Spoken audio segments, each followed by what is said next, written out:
Fools deride me when I descend in the human form.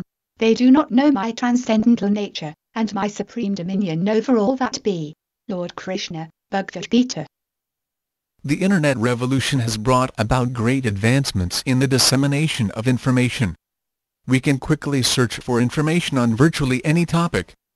This is generally a good thing, but it has its drawbacks as well.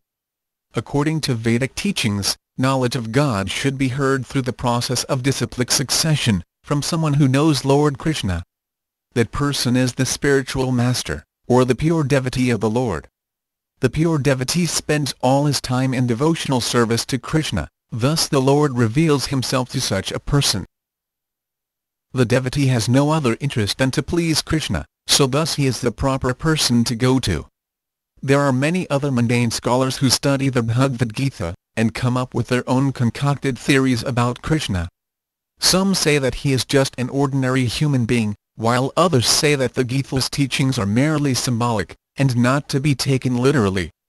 Such people can be classified as atheists. The Internet provides freedom of access, allowing anyone and everyone to publish their thoughts and ideas. One of the drawbacks to this is that one can find conflicting and contradictory information on the Internet, on matters relating to religion and Krishna.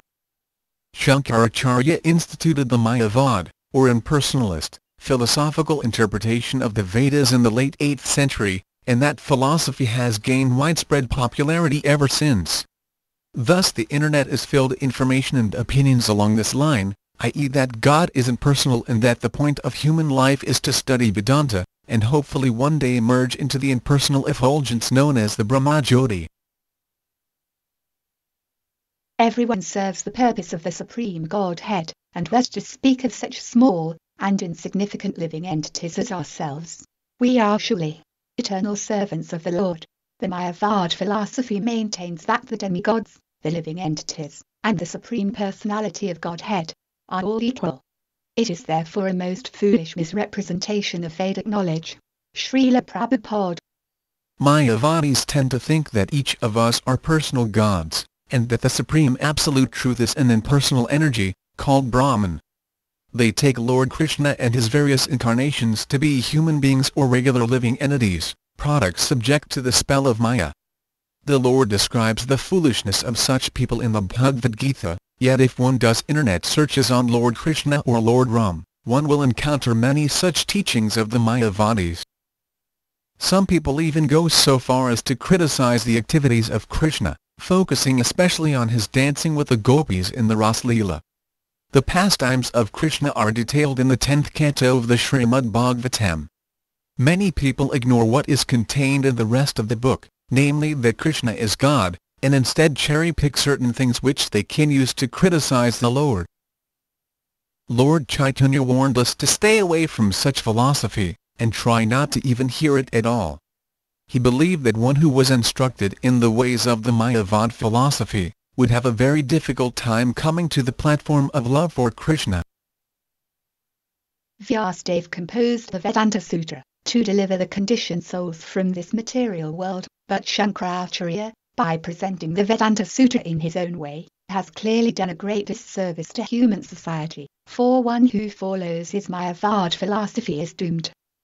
In the Vedanta Sutra, devotional service is clearly indicated, but the Mayavadi philosophers refuse to accept the spiritual body of the Supreme Absolute Person, and refuse to accept that the living entity has an individual existence separate from that of the Supreme Lord.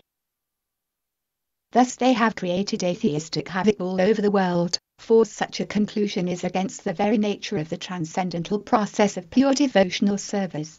The Mayavadi philosophers' unrealizable ambition to become one with the Supreme, through denying the existence of the personality of Godhead, results in a most calamitous misrepresentation of spiritual knowledge, and one who follows this philosophy is doomed to remain perpetually in this material world.